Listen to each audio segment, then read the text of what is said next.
We don't have a cohesive vision. We don't have any new ideas. We don't know how to get people to interested in any book.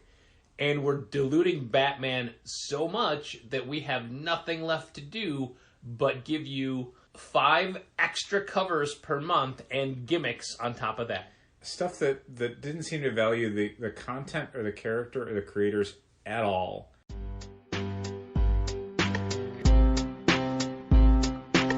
Come on and visit for any occasion. So keep patting down waiting, comics and conversation. Keep the conversation moving along. Keep reading comics, keep your local store strong. If it's hard, then it's a job for the challengers. Comics and conversation, y'all.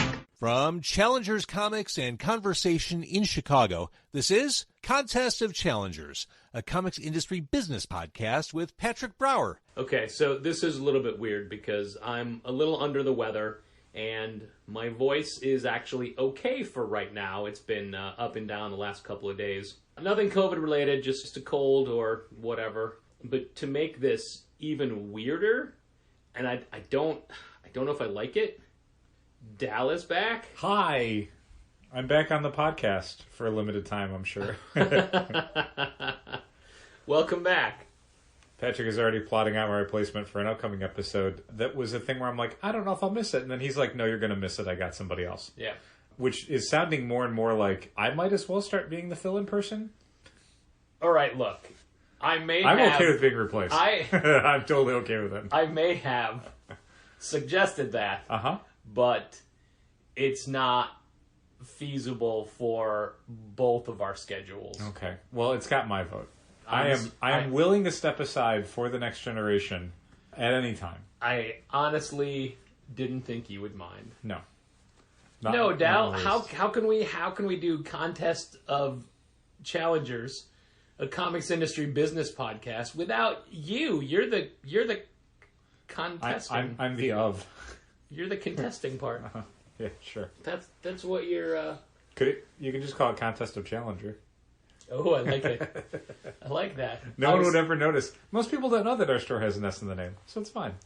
I was trying to think of, and I don't have a good name for what the other podcast would have been. Uh-huh. But yeah, look, I'm not looking to give myself more work, okay? I think I have enough. Okay. I think I've worked myself into an illness. You absolutely have. You and maybe me too. So there's that. Yeah. Well, someone needs to watch which water bottles he drinks out of. Yes. I think everyone needs to watch which water bottles they drink out of, just as a general rule. That is a good rule. A good rule of thumb. It is not time and place specific. So, did you visit any comic shops while you were gone for, what was it, 3 weeks? It's been 3 weeks. It was like a month or two. Okay. No, it was 10 days. I visited one comic shop. It was supposed to be 10 days. It was 9.5 I days. briefly thought about trying to visit a shop in Florida while I had a car. I'm not editing those. There's That's just going to be a lot of them. I was just waiting for you to be done. Thank you. But I sort of decided against it. Time was not really in favor of it, and it would have been a little bit out of my way to try and go to like Coliseum or any of the shops in like Sarasota or Tampa.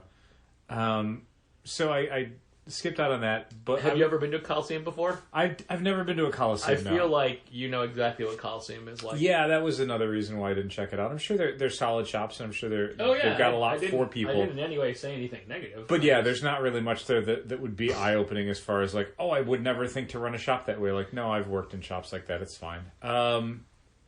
And I've been, over the years, I've been to a lot of the shops in the Sarasota area. There might have been one or two new ones. I kind of doubt it, at least not in a way that I would find a lot. Most of those shops are very much the suburban hybrid shops where it's comics, but also tons of gaming. Or sports cards, or whatever. Darts. Or skateboards, frisbee golf, or paintball. All of those. Those are all the hybrid stores, or those are all stores that we've visited in the past that had a variety of merchandise. Yeah, that's legitimate. Those offer. are legitimate hybrid stores. Yeah, we weren't. One of them was called White Horse, Dark Horse. Okay. Dark Horse was the dart one, and I thought, you can't call yourself that. Shouldn't it be called Dart Horse? I mean, that's good. That's good. I gotta send him an email after this. When I was in don't know that they're Washington, still around. when I was in Washington D.C., though, I did step in at Fantom Comics because it was relatively close by to where I was staying, and also I did get in enough time to sort of do that and walk around a bit, take in the sights a little, and then still have some time to do other things. Were they at one point called Phantom of the Attic? I don't know about that. I think you had mentioned that as part of their origin, but I don't remember. Just because they're an upstairs location, I have that in my head, but that could either be a different store or I'm just completely wrong. My understanding... Del, I'm ill right now. I'm not It's right true, in my you are head. out of your mind on germs.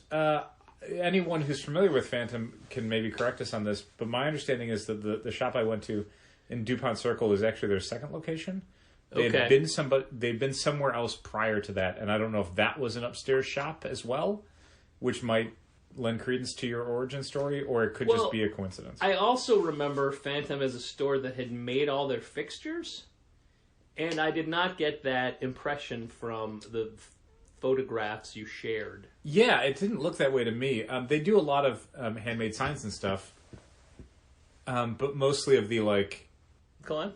I'm waiting for you to cough. I'm waiting for you to talk before I cough. Okay, why don't you just cough? I don't like people predicting my movement. Mostly I'm just trying to make this easier for people to listen to. Mostly handwritten signs and stuff. Then why don't you let me have Haley back? Soon enough. The fixtures were very much if I remember correctly, it was a grid wall and bookshelves and freestanding displays, that kind of stuff. Nothing that felt artisanal in any way. It's a solid shop, though. It's. I think what I'm going off of is a Ryan Clater video from back when he did his comic shop tour in 2009. Yeah, I mean, that was 13 years ago. Yeah. So even if they would have had those fixtures, they might have replaced them over time. Anyway, That doesn't make sense. We kept our red shelves this whole time. It's true. Fantom solid shop, though. I was able to pick up a few of the books from that week that they still had in stock, and I got to read them in a nearby park, and that was really nice. Spending store money on books that you could have just ordered from us. I actually spent my own money. Where did that money come from? The job that I work. It's a good shop. I recommend people checking it out in DC. It's not necessarily a go out of your way and check this out kind of shop. I think what they do well, and they certainly seem like a shop that's, if you are moving to that area and are looking for a shop to fulfill your subscriptions or just pick up some books on a weekend or something, worth checking out. But it wasn't exactly a shop where it's like, everywhere you look there's something. It's a smaller upstairs shop, and they have a limited range of products they can offer. They do seem like they have some space that they utilize for in-store events. So maybe check those out again if you're in the area. I liked it, though. I just wanted a shop where I could get a few books. They have a Subway in the downstairs portion, which I appreciated. So I could get a sandwich. It felt like, from those pictures, that they had a fight for signage area with Subway. I mean, probably. Because it looked like... Because they had a lot of exterior banners, like the flagpole kind. Yeah. And it looked like Subway had a lot of stuff directly underneath it. Yeah, competing with they it. probably had a conversation with the two owners just to figure out how to best showcase each business. You think one of them was Jared? I hope not. That guy is a criminal. He's probably a sign criminal, too, at this rate. Maybe. More concerned about the other crimes. Would you, yes, when thinking about Fantom, would you say that they are, quote, nothing special? I would not say that. That sounds impolite. It does sound impolite, doesn't it? Mm-hmm. That is I can't remember, Google or Yelp review we got while you were gone. Yes. It came in on a Tuesday, and both Molly Jade and I were like, did you see this? I'm always okay with people saying stuff like that about challengers in an online review if it feels like it's backed up by something. Like, if it's not like a 1-star, someone clearly has an extra grind situation, that I'm not into. But if someone is like, 3 stars, shop was okay, it's like, all right, that's fair. Yeah, I'm okay with that, but nothing special. It just feels harsh. Yeah, there was something else, some other term they'd used where it sounded very like all they have is just the basic comics and nothing else. And it was like, I mean, we've got a local section. We've got the Tom Kelly Hello Kitties. We've got our own prints that we make. We've got sidekicks. I mean, we have a large selection of graphic novels, a very, very large selection of graphic novels. So the idea of it just being like, well, there's nothing there you can't find somewhere else. It's like, I would argue with that, man. Like, if you think that the experience wasn't great, or like, it's not worth going out of your way for, I just said that about another shop. Okay, fine. Yeah, I'm okay But, like, with that, especially if you don't have the best experience. But this didn't You sound like an probably experience dealt thing. with me. This sounded more just like they were in the space and they didn't think it was anything special. It's like, well, okay. I mean, I'm not really mad about it. Again, it's someone's opinion, and I think I'm disappointed. I just want to know what would be special to them. you should have given them a cake. Everyone gets a cake now. Then it wouldn't be special. Everyone got one. It's not every special. other person gets a cake. Oh, wow. Then we're alienating literally half of our audience. Well, But they it's just have to special come to in have more them. often, and there's a 50% chance they get a cake. Okay. People will be fighting in line to see, like, no, that person got a cake, so I can't go in right now. You have to go in next, so you don't get a cake, then I'll get one. Mm-hmm. Are we making these cakes? Oh, definitely not. No. Okay. I mean, I watch a lot of Bake Off. I could make a good cake. Oh, there's new Bake Off today. Is that right? Yeah. Pretty fun start to the season. The person who won the first episode giddily called their partner and announced that they were star caker on Bake Week. Yes. It was actually really funny. I mean, that's cute. That's Yeah. adorable. Yep. They figured out what they meant to say and then corrected it, but then laughed a lot. Yeah, rightly so. Star caker on Bake Week. Uh-huh.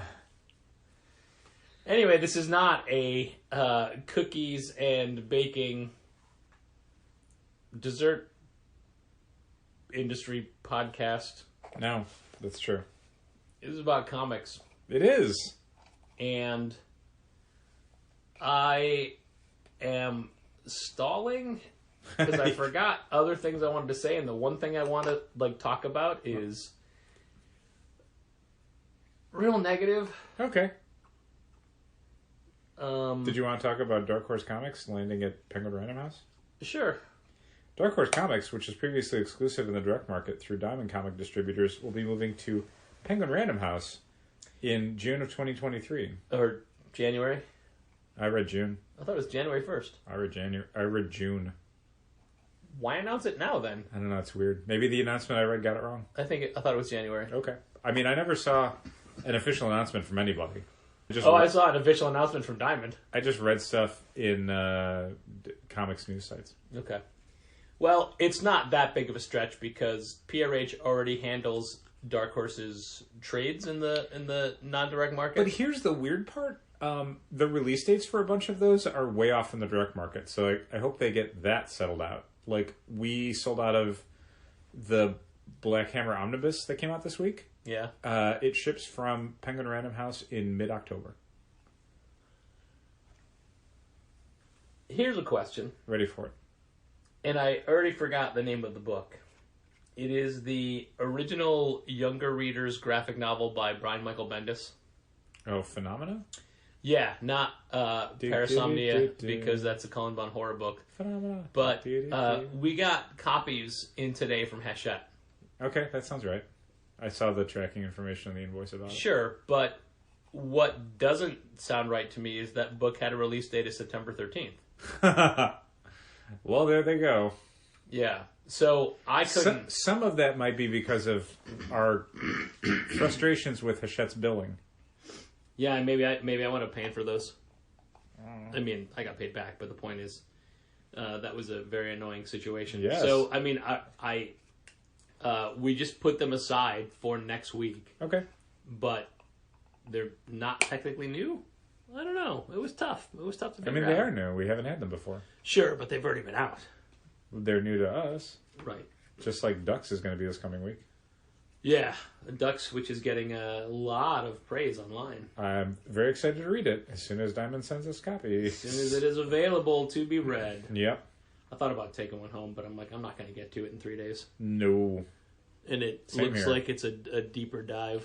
Yeah, it's not. We're talking about the new Kate Beaton graphic memoir, she of Hark a Vagrant fame, and this is a book 2 years in the making of her working in Edmonton. the oil fields of Edmonton, Alberta, Canada, in her youth, and along with her family and what it means to their town and all that kind of stuff. And apparently it's really good. Yeah, I don't doubt it. I mean, she's always been a really amazing cartoonist and super incisive and clever. So the idea of her doing something memoir oriented, she's done a lot of like really personal comics over the years. Some of them specifically about her time working in the oil fields. So I fully expect this to be like one of the best books of the year. And like those Superman and Lois strips, those were autobiographical too, right? It's true, yeah. When she was a cub reporter. Yeah, and also all the stuff about the Nancy Drew book covers. Yeah, I thought so. That all really happened to her. Yeah. So going back to Dark Horse going over to Penguin Random House, it now makes Penguin Random House. Petalbin. Petalbin. Hit a Petalbin pal. Penguin Random House, the largest direct market distributor. Yeah, Diamond, though, was quick to point out that Dark Horse's market share is sort of insignificant when it comes to these things. So Penguin Random House grabbing Dark Horse is not as big a deal as when Diamond has lost exclusivity for like Marvel or any access whatsoever to DC. This is like, it's not good. It's certainly not a good trend, but it's not catastrophic to Diamond. They don't seem like they... I'm sure they care internally, but the forward-facing thing is just like, they'll still wholesale them just like they do Marvel. So if you are a Diamond customer that does not want a Penguin Random House account, you can still get Dark Horse. Their email, or their press release, or the Steve Jeppy letter, I don't know if you call it press release, was pretty petty. Yeah, it was marvelously passive-aggressive. Yeah. I was so glad to see it being so coded and shady. It's great.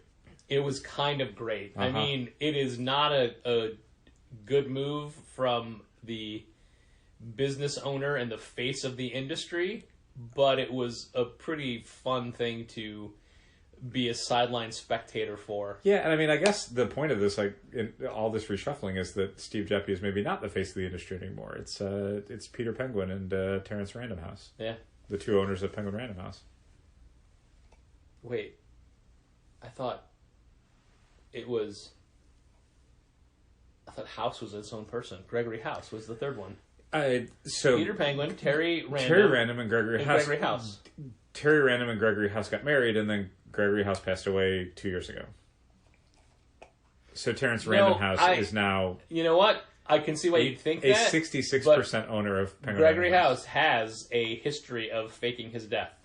Well, I can't speak to that, Patrick. I can barely read press releases. So I don't know that I could delve into the minutiae of all that. It's interesting to me to see that Dark Horse seems to be doubling down on imprints because they gave Bendis Jinx World a little over a year ago. True. And they just signed Stan Sakai for his imprint. I don't remember what it was called. Me neither. It's not like Usagi. It's not Oni Studios Press. Or whatever. And they just signed Eric Powell and his Albatross Funny Books. Yeah, and I think Kevin Smith has a little pop-up there. Yeah. Because he's got a Clerks comic, and then he just has Masquerade that just came out. Masquerade just came out, and I have not heard anyone talk about it. Not surprising. I read it, Uh-huh. and I have seen other retailers trash it. Oof.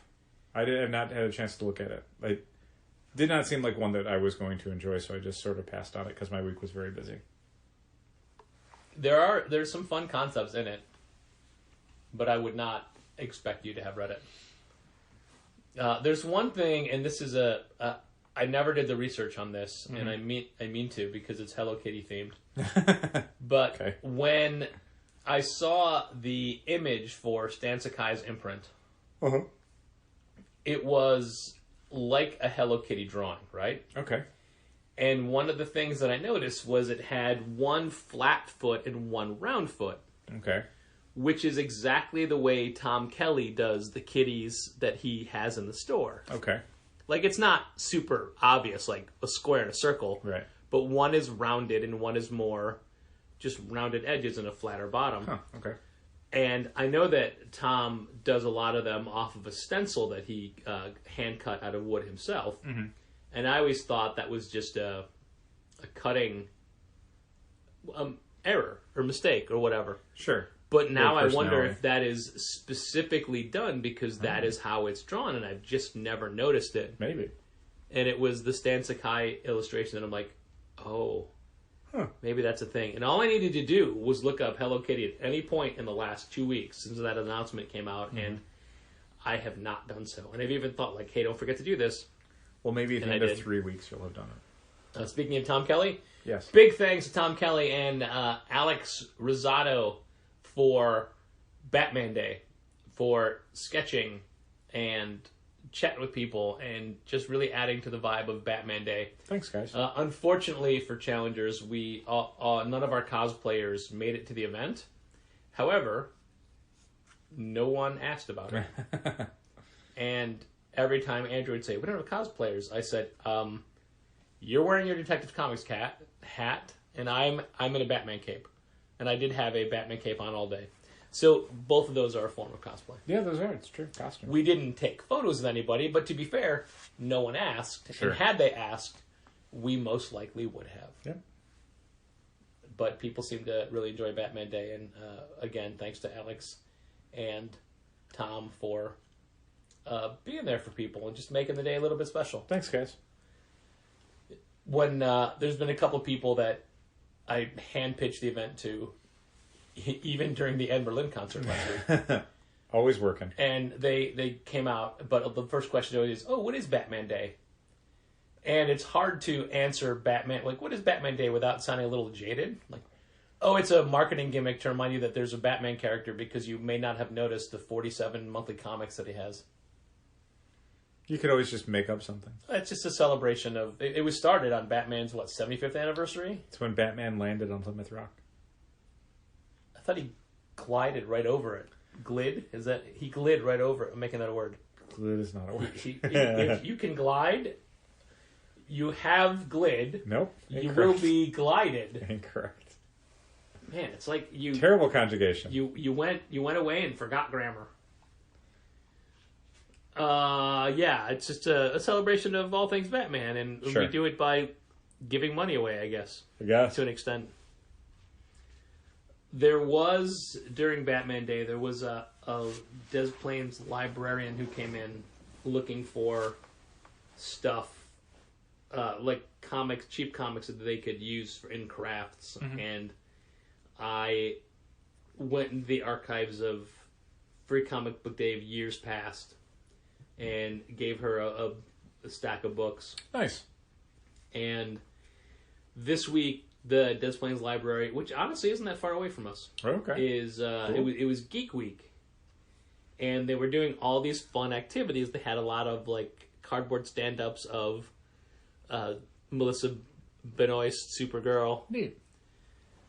She was in Clerks 3, and I did not recognize her. Oh yeah. There was a lot of celebrities who were in Clerks 3 reading lines to be customers. Oh, okay. No, I'm sorry, they were trying to be actors in Randall's play, but she was the one that I did not know who that was. Oh, okay. But it makes sense because Kevin Smith directed Supergirl. I assume that he mostly just reached out to everyone he's ever worked with to say, hey, would you mind being in a short scene in my movie? Weirdly, Ben Affleck was in it, so yes, you're right. But... they made a lot of paper wreaths and bottle cap art using the comics we gave, and they posted them on Instagram and they tagged us, and they looked adorable. That's awesome. They looked so cool. I'm like, man, I don't know in what capacity, but we should do something like this. Yeah, the bottle cap. The magnetic bottle caps are so neat. I'm like, how do we do that? I would love to carry those. Like if they were like, hey, do you want to like consign these at the store? Do you want us to sell them on your behalf? I think that they will be in tomorrow. Okay. So I'll be able to ask questions like that. Worth asking about. Yeah, I thought they were very well done. Yeah. I have a little bit of news that just came in that I thought I'd share. Oh, yeah? Because you'll appreciate this. You specifically, Patrick, will appreciate this. Okay. So one of the things that we do this time of each month is we go through the monthly catalogs from Penguin Random House, from Lunar, from Diamond. Oh man, I think I might know. Like, I have a guess to what this news is. So we go through the catalog, and we've talked about this before on the podcast. Part of the process is I will make a list of kind of everything that we're going to spotlight in the consumer email. That's specifically new series, one-shots, mini-series, ongoing series, crossover things, graphic novels. You know, the email that a lot of you read, but not enough of you. Correct. So I'll make up that list. And one of the things I do each month now is I give it to Patrick and I give it to Molly Jane so that they can kind of initial stuff and say, you know, what are the things they're personally recommending. I'm very thankful for that list because I use it to figure out which covers go on the register backdrop for subscribers. Yep. So Patrick has complained in the past that when Molly Jane gets a hold of it first, she'll put her initials next to a whole bunch of stuff, and he is reluctant to also recommend the exact same thing she's already recommending. The motivations for that, not worth going into. But the point is... I do want to point out that had I known that Pornsack Pish Toto was doing Dead Boy Detectives, I probably would have recommended it, and you pointed it out to me. I'm like, meh. Yeah. Well, you're like, what's he doing? Dead Boy Detectives. Meh. I'm like, all right, yeah, I sort of figured. Yeah. But anyway, Patrick took a brief behind-the-counter Molly Jane absence on Wednesday as a chance to get a cold and die. Yeah, to put some initials next to some stuff so he could actually recommend some things. So few things. Yeah, a few things. One of the things he did is put Molly Jane's initials next to Batman Spawn. Allegedly. So Molly Jane comes back and puts recall doing that, and I damn sure can say that you never saw me do it. Right. Molly Jane puts her initials next to a whole bunch of stuff and crosses off the Batman Spawn one to indicate, no, she is not actually recommending Batman Spawn. That was somebody pranking her. You had seen that and said that you were disappointed that she had seen it, and she had corrected it. So now... Hypothetically, I may have tried to match her handwriting, were I to have done this, to make it look more believable and to fool you. So now... Which, of course, it would not have fooled you. Now that it had been crossed off, I wouldn't put it on the email, and Molly Jane had stepped away, and so I leaned into Patrick, and I said, oh, Patrick, I can put anything in the email I want. I did notice that this is one that you did not send to us ahead of time to review. I did not. Usually I'll send it out a day before so that 3 sets of eyes can take a look at it and see if there's any misspellings, anything I've left out, any links that don't work. But I just sent it to myself, and I tried to be really laser precise on it, and I checked every link. So I'm like, I was very surprised that it went out at like noon today. Yeah, everything was done last night. So I mean, I could have waited until Saturday, but it's like. I mean, because I know what you were doing during the day today. I figured you'd be too busy. I just scheduled it. Okay. Yeah. But anyway, so it went out, and the email includes a solicit for Batman Spawn, which is going to be the largest book of the month. We did a banner specifically to highlight the ability to pre-order it, so people can make sure that they are not just showing up the day of hoping there's going to be copies there, because it's a quick little quick little sidebar. We made that the biggest image on the subscriber. Counter display? Yeah. Mm-hmm. And the first club member in today looked at it and said, can I be down for that? Yes, you can. And I'm like, yeah, sure. They said, I remember that's how they did back in the 90s. I'm like, you know what? They're doing a hardcover collection of both those books that come out right before that comes out. Can I get that too? Yes, you can. Yes, you can. We're going to be ordering a bunch. So that is why that is front and center on the front window and at the register, because it is a thing that people will want. So one of the things the email includes is not just that solicitation right up front and hyping it up, but it includes the line, Molly Jane's highest personal recommendation. Wow. I knew that she liked it because of the way she put her name on that sheet, but I didn't know it was that big of a deal. Yes. So that email went out about 6.5 hours ago. I'm going to show Patrick this text message. Is it a resignation? I'm not wearing my glasses. I don't understand what those faces are. I don't know if I can blow it up. It is I believe that emoji is meant to indicate someone's barely restrained anger and disappointment. Oh, it's just a little like straight lines. I can't tell. Like I would assume and I don't emoji unless I'm on Venmo. But if I were angry, I would have all of the, like, devil, fire, very angry face. When I say angry, I mostly mean somebody's been pranked, and there's really nothing they can do about it. So it's just them realizing that... Wait, who got pranked? My cover story for this is that's a typo. Molly Jane's highest possible recommendation, all in blue with an exclamation mark at the end, was a typo. Whoops. Again, I was the one looking at this, and I tried to be laser precise, but apparently something slipped through, and this was it. And, you know. Look, you got a lot on your mind. These things happen. You can't be blamed for it.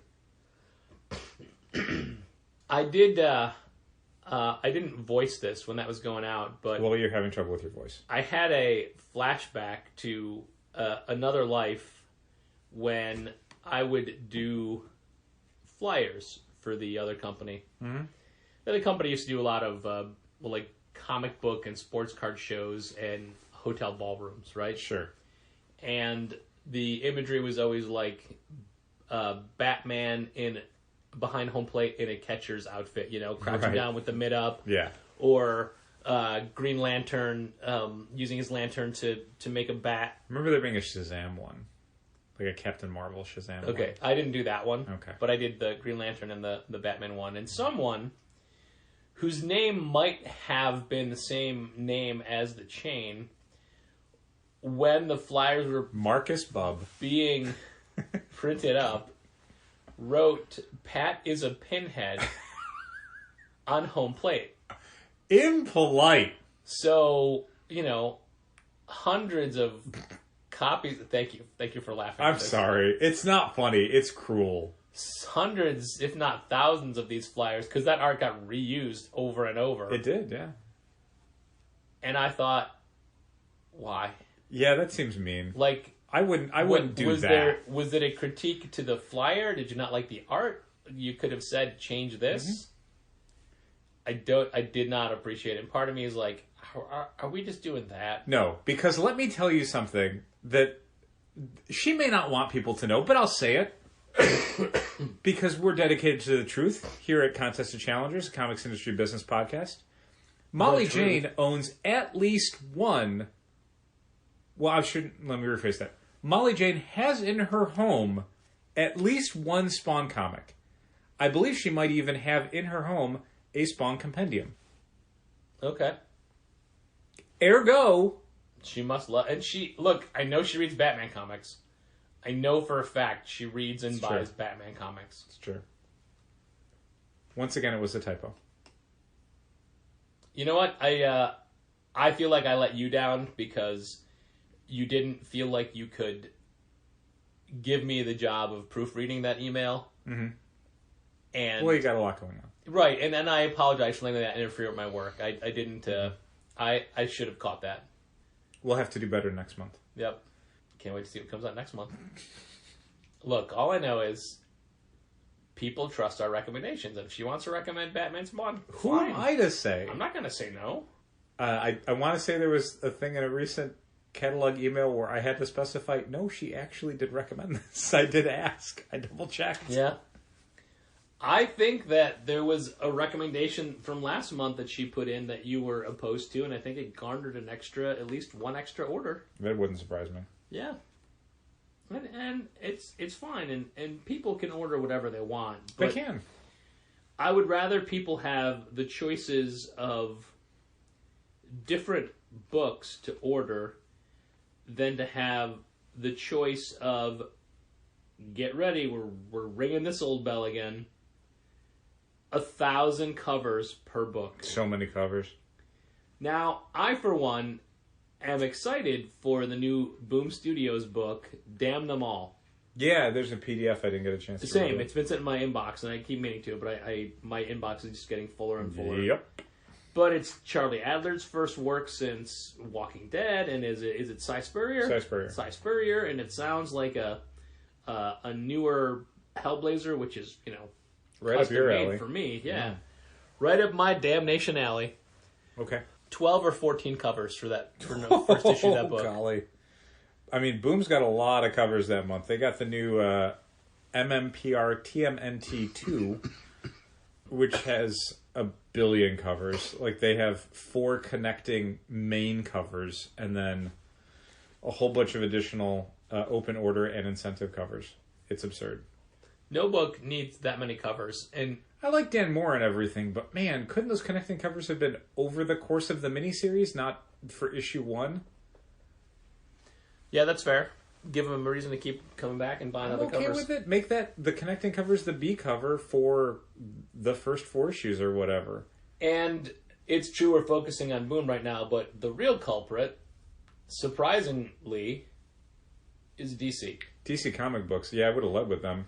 DC Comics, well, the Damn Them All thing I just found out today. Sure, okay. The DC is...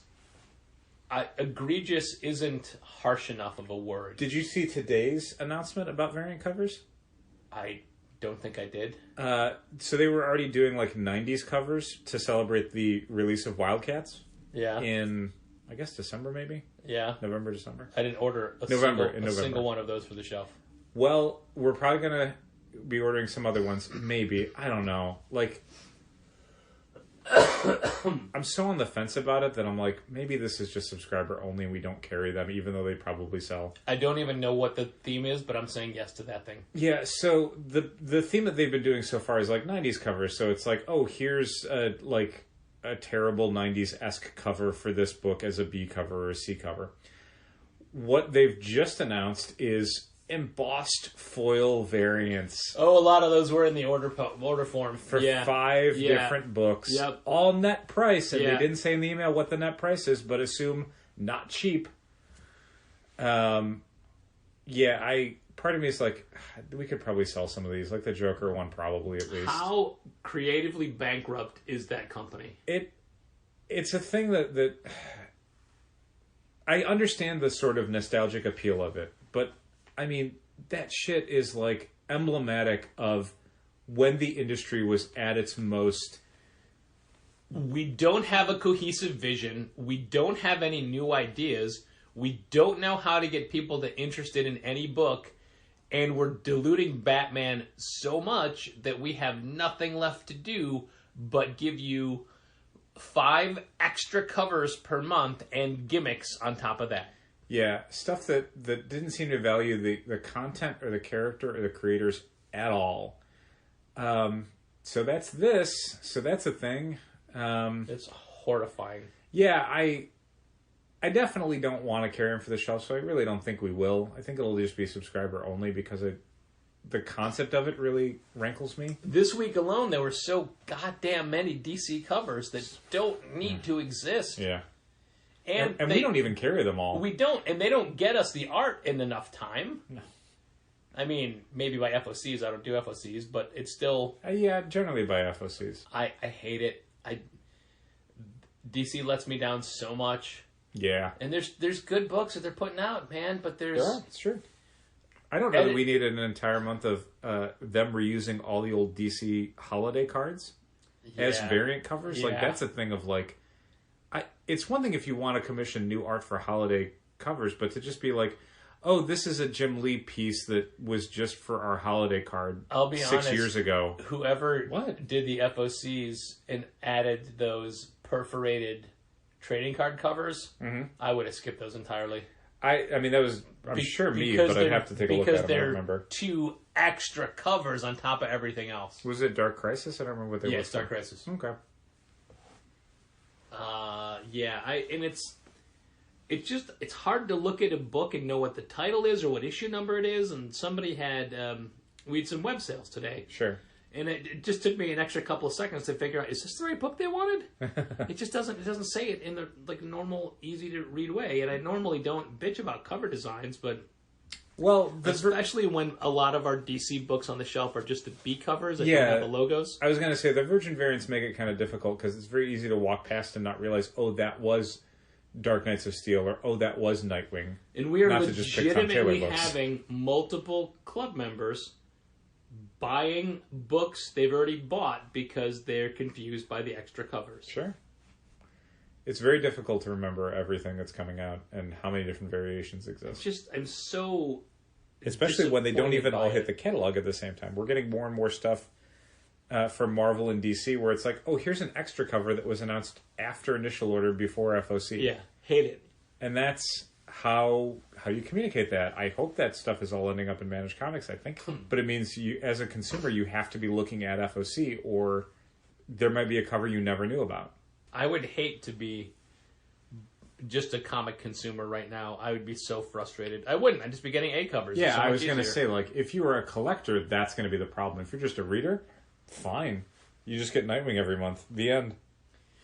I watched this internet game show about comics earlier this week called Comic Gories, where it's a couple of competitors. It's all on YouTube.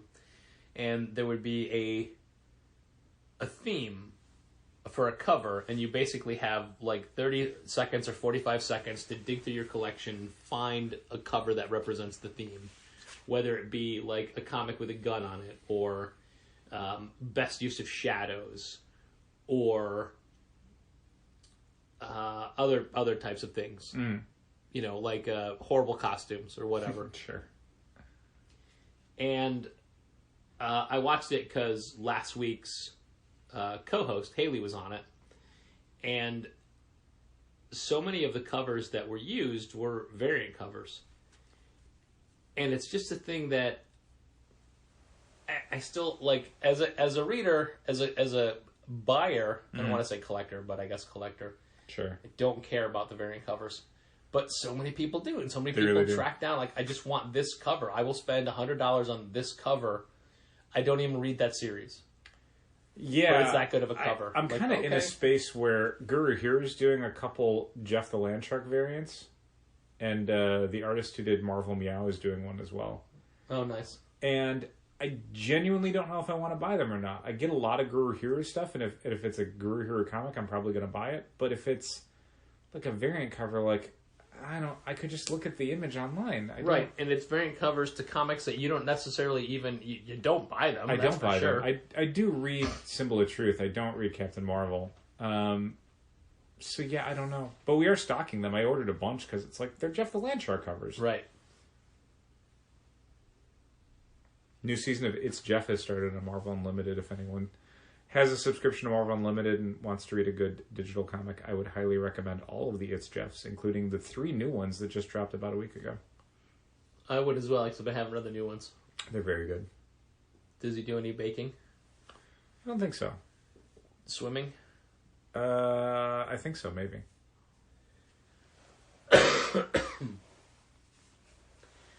I had to rush and do all of the orders last weekend because everything was due yesterday, even though there's another Thursday in the month. Oh, weird. Usually it's the last Thursday of the month. No, I guess But not. everything was due a week early, and it took me by surprise. So Sure. I did not do my best work on the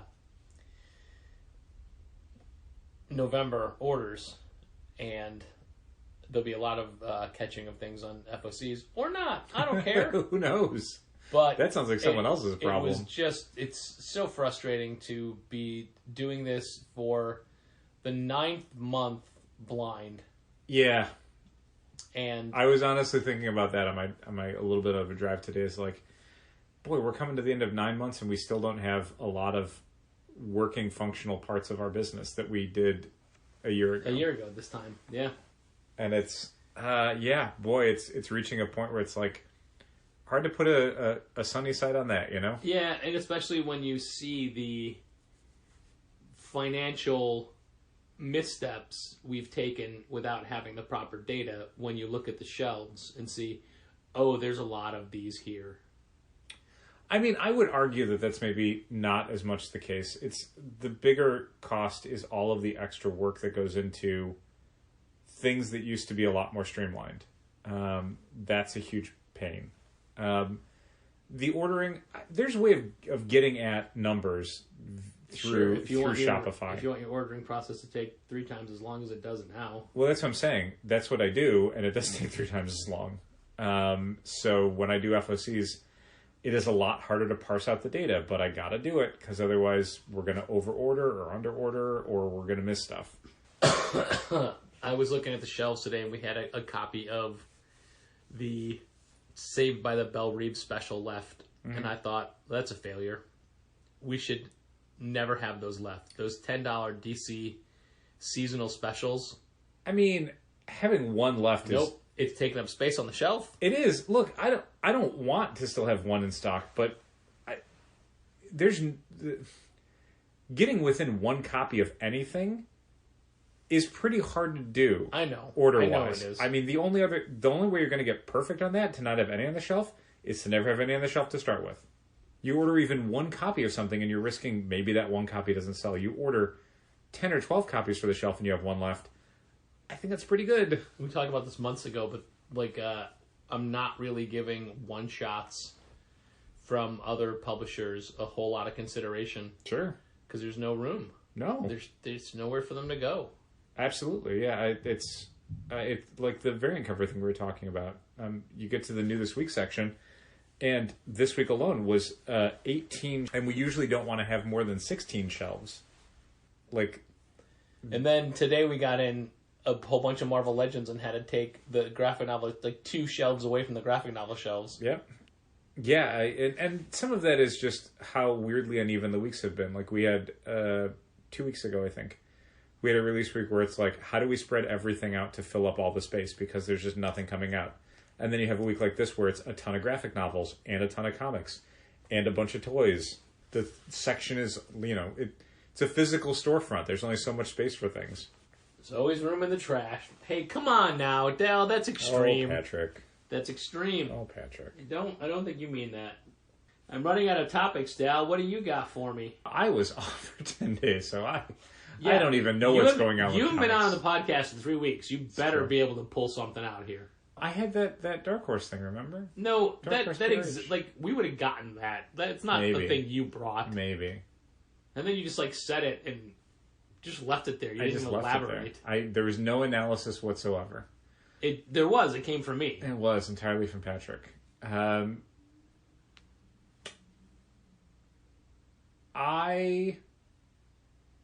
like comic books. I don't know if we talk about that in the podcast at all. I really do like comic books. I do too. All of the variant covers and all that other stuff I is hate that. a stupid distraction, but the comics themselves are very, very good.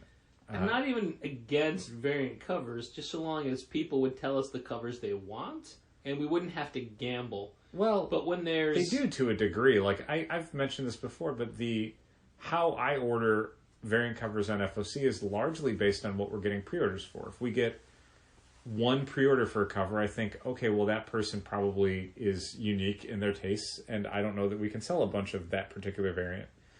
But when an average book might have 3 or 4 or 5 pre-orders, I think, wow, we're going to need to get a bunch of these for the shelf because this is going to be popular. And sometimes that's correct, and sometimes it's incorrect, but I think it's... And sometimes it's the 5 people that wanted it, got it. Right, and that's, I mean, again, that would be the ink portion. Sure. But I think that's as good a way as any to gamble on variant covers beyond just not carrying them at all. Like, that's kind of it. Yeah. That's your options is... And the peril of variant covers is that it's not like if you only carry the A cover, you'll just transfer people back to the A cover. They'll just skip that book entirely. Yep. I mean, so many times we'll get phone calls on a Wednesday where people will ask for a specific variant. It's like, we don't have that, but we have 3 other covers. And it's like, okay, but you don't have the one I asked for. No, we do not. And that's it. They're not going to come in for the other 3. Yep. That's rough. It's a weird way to run a market. I don't love it. I don't think it serves the long-term health of the industry or the medium it's supposed to be promoting very well. And there's a couple of newer online retailers who are just like variant cover houses. We walked past a vendor at C2E2, and I didn't catch their name, but they had banners in their booth for all of the variants that they do, all the exclusive variants they do, and it is a ton. Like, this was a company, or a store, both, that would probably do variants for like 20 or 30 Marvel books a month. Like, an absurd amount of variants. Yeah. Just random ones where it's like, oh, you did like John Tyler Christopher variants for every X book for an entire month. And just not even the issue ones, just random issues. And we know what those things cost. You have to order thousands of copies. Yep. I don't know how that works. And they didn't just have a cover. They had like, oh, here's the cover. Here's the Virgin. Here's the black and white. Exactly. All the variations. And for Marvel, for DC, for so many different publishers. And we did like one exclusive variant this year. And we still have plenty of copies left. Yep. Probably not going to do another one of those real soon. We knew going in it was a vanity project. We did, and it was fun to do, and I'm glad we have it. And hopefully there will be some sort of interest above and beyond the duration of the series. I did sign somebody's Do a Powerbomb 3 today. Yeah. Well, we're in it. We are, it's true. Yeah. Did you sign on that page? Yeah. Okay. I kept missing it when I was flipping through. What did you charge? A donation to the Hero Initiative. Nice. Yeah. Did they have a CGC person with them? They had somebody, but I think it was just like a line waiter. Oh, okay. I don't think that they were officially licensed for CGC. That sucks. Sometimes I wonder how many of the dumb things we say people believe. I hope all of them. Yeah. I hope every single thing is taken as gospel. I mean, we are preachers. I am officially reverend. You are ordained, it's true. I'm not. And have been. Like, this isn't a fly-by-night thing. I've been ordained since the 1980s. Do you remember the 80s? I do. I absolutely do, yes. I've been a minister since then. That's awesome. That's a long time. I like to think of Challengers as my pulpit. Okay. And comics as my Bible. Okay. And Jack Kirby as my Lord and Savior. Mm-hmm. Which is now why I say Holy Kirby to things. Holy Kirby. Or it's going to catch on. Sweet Sister Kirby. Weird. Okay. Instead of Sweet Sister Mercy. Sure. It's true. I need to think of new phrases. Like, no one just wants to say, holy shit. That's so played out. Right. Like, oh my God. No. Oh my Kirby. Sweet Sister Mercy. Mm-hmm. What have you done? You made a mess of me. And now I'm so undone. That's right. They rhymed done with undone. I guess it works. It's a little lazy. This is the point where people are going to wish that I would edit the podcast. You don't think they want to hear you actually dying in real time? Maybe. Maybe. There's no rule that says we have to do over an hour every week, but we try to, get to an hour. We do, but I mean, if you run out of things to talk about and you run out of the ability to talk... To breathe properly. That's an okay thing to put a pin in. Yeah, but people haven't heard you in 3 weeks now. Yeah, but this is the episode where they realize they don't want to hear me. I just want to say that I'm tired of David Harper from Sketched.com and the Off-Panel podcast, of him trying to one-up me in everything I do. How's that? Well, he always has guests on his podcast that have signed at our store. Okay. But 2 weeks ago, I went in a completely different direction, and I talked to mainstay Marvel editor Will Moss, a man that you and I actively wished was co-editor-in-chief, along with Senna Eminat. We did, it's true. Yeah. And I'm like, look, this is a voice that needs to be heard, and we want to talk to, somebody who has a lot of, who works hard in this industry and has given us some of the best things that we've loved, like a Squirrel Girl comic. Yep, true. And then David Harbour turns around like, oh, he's going to have Tom Brevoort on it. Unbelievable. Yeah, what I know. Copycat. It was such a slap in the face. Wow, gimmick infringement. Yeah. I mean, because he got the idea from me. Absolutely. Listen to that podcast and went, editors, interesting. Yeah, Marvel editors. Oh, who's the one person who's above that guy? Mm-hmm. And you don't want to go up to editor-in-chief because that's too far outside of the realm of what was happening. Yeah, but editor, like, let's go with the more senior editor. Yeah, we get it, David. Unbelievable. God. Yep. And now I'm going to listen to it because he's an excellent interviewer, and Tom Brevoort's Substack is so entertaining. It's really entertaining. The free newsletter is pretty fun. But I'm just going to be angry the whole time. Well, you're usually angry, so that shouldn't be much of a change. It's just a cold, but it's a couple of days, 2 or 3 days of sore throat, then that transitions into a cold, to the coughing. Mm-hmm. The coughing is several days, and then there's aches and pains, and then when you're in the sore throat, you're like, God, this is the worst. I just want to get past it. But then when it transitions to the coughing, you're like, oh, my throat is entirely raw, and it hurts to use it. And you think, I remember when it was just a sore throat, and I can handle that, but you know that this is the progression it needs to take, and if it was just a sore throat, you'd still have to worry about looking forward to this in the future. Let me explain colds to people who've never had a cold before, which is no one on the planet. Yeah, my voice goes in and out, as you can tell. Yeah, it's really something. So it's just gonna go out. I wanna. Oh, you know what? I can't do it. I want to talk about an event coming up, but I can't do it. Oh yeah. Yeah, okay. I will say that it's Wednesday, October 5th, from 5:30 to 7. I want to say that it is for everybody. Bring your kids, bring your nieces and nephews, bring your uncle, bring everybody, because these two nationally recognized creators who will be on a book tour for their latest, one of their latest books. We have so many of their books, and they have two completely different yet wildly successful series. That, you know what? Fine, I'll just say it. It's Bob and Jason. Bob and Jason. From Blueberry and Pancakes, and from Barb the Last Berserker. Yep. There's two Barb the Last Berserker and Barb and the, oh man, I forgot, something sword. Okay. That's the second one, is the sword one. And there's 4 Blueberry and Pancakes. And Blueberry and Pancakes are a rabbit, a snake, and it's like a dog, right? Another animal that are friends, but you know what? Friends don't always get along. It's true. Am I right? Uh-oh. So we're very excited to have these creators in. We've never met them, but they're coming to the store, and we, unfortunately for me, it's the same night I have a Sigrid concert, so I will be ducking out early. Sigrid also coming from far away to be in Chicago, just not at Challengers. You know what? It would actually make my life a little bit easier if Sigrid would just come and perform at Challengers. Then I could do both things. Yeah. How selfish. Who do we need to talk to about that? How selfish of her. I know. I'm gonna be angry at her show the whole time, thinking about how it just pulled me away from Bob and Jason. What I wasn't angry at was Anne Berlin last Saturday morning, where Patrick sang so much and so loud. I mean, he got a cold. Honestly, that might be where this came from. Just I wouldn't doubt it for a second. I mean, I think it's a lot of other things now. I had a lot of things to do that week. A lot going on.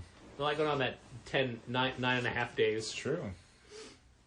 But I had to fit in my entertainment where I got it. You did. And Anne Berlin, great show. Yeah. I'm not going to... Everybody who went to Ride Fest just uses these over-the-top adjectives to describe every band ever. I'm just going to say I had a great time, and I was very excited to have seen this band for the 3rd time, and I look forward to there being more. Neat. Just like I look forward to there being more comics every week, just hopefully with less covers. That would be nice.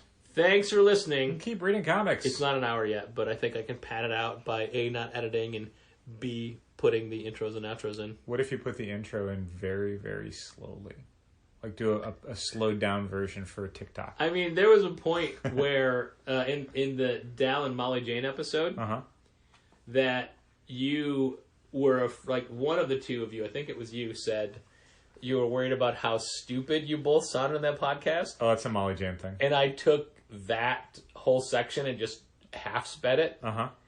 So it was... I never care how it sounded. I'm afraid we sound so stupid. And it made me laugh so hard. Yeah. Man. Yeah, good stuff. Yeah. Okay, bye. Bye. It's exactly an hour. We did it. This has been Contest of Challengers. Thanks for listening. Keep reading comics. Challengers is located at 1845 Northwestern Avenue in the Bucktown neighborhood of Chicago. 773-278-0155.